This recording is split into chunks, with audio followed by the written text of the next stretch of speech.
Hi, everybody. This is Rose of Sharon, and I'm back again with another series review. I just recently had a chance to see Lost in Space, the reboot, and I have to say, I loved the original series when I was little. The only reason I knew about Lost in Space is because I grew up with older parents and they introduced me to all the classics, which I think everybody should be because the classics are classics for a reason. And yes, like the original Star Trek, Lost in Space was very campy, exceedingly cheesy. And of course, you got the robot Danger. Danger, Will Robinson. Danger. And oh, it's scary. Ah, it's frightening. Oh, we're in some kind of peril. What we're going to do? I don't know. But it had that kind of vibe to it. But you knew by the end of the episode, the Robinsons would find their way with their gung ho attitude, their innovative togetherness and follow through, that they would come to a solution to the problem, whatever said problem was in particular episode. And this one has elements in it that would remind you of Stranger Things.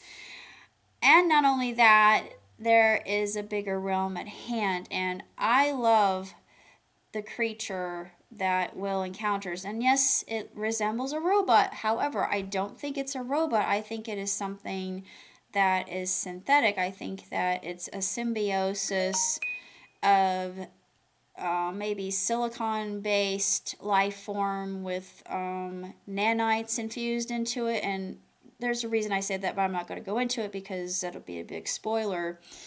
Um, I love the characters. The characters are very diverse. It had a really good cast. I thought that the CGI was absolutely stellar. It's an astronomical series, and I highly recommend it. It's so much better than the original.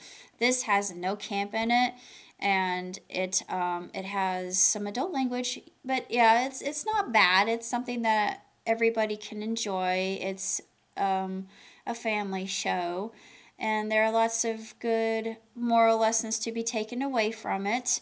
And Dr. Smith is the most manipulative, conniving. Oh, she's awful. I hate her so much. But she gets karma spanked upon her butt later on, which she fully deserves in due time. Trust me. She's just one of those characters that you love to hate, and she has a good perspective in her modus operandi of the why behind why she is just so incredibly twisted and psychotic. But that's what makes her one of the best villainesses that I've seen in a TV series in a long time. And it's good to see a good foil for um, Mr. Robinson and Maureen, Mrs. Robinson, and the other children, which would be June and Penny and Will. And June, Penny, and Will have their own unique individual characteristics, which make them stand out because in the original TV series, they seem kind of carbon cut and cookie cutter. And they aren't this way. They are their own unique individuals. And I like that. I love the fact that they're all diverse in that way. And I think that's a good message. I think that it says maybe you have a different way of perceiving something, and you have a different methodology or strategy in order to find a solution to a particular problem. And like I said, like the original, they come together, and even though sometimes they might come to loggerheads, their family, what do you expect? Their family that has this dysfunction at time, but it's a family that works extremely and excessively well together. But I can't really say that much about the series in and of itself, just because it's something that if you're a fan of the original, definitely watch it because it exceeds it. And now I'm wondering about the the season to come because it leaves it on the most incredible, satisfying, um, absolutely astronomical cliffhanger that I have ever seen.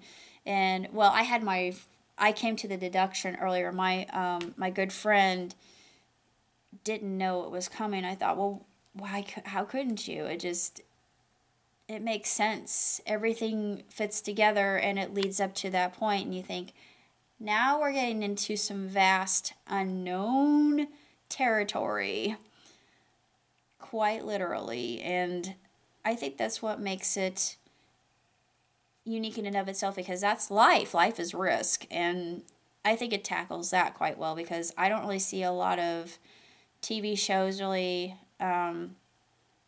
discussing the fact that life itself is an unknown, and this handles that in a very good way. And this also handles a lot of moral lessons and psychological profiles that are very interesting. You get to see how people's minds work and how different personality types can meld together even though they might be diametrically opposed to one another. So it's very intriguing.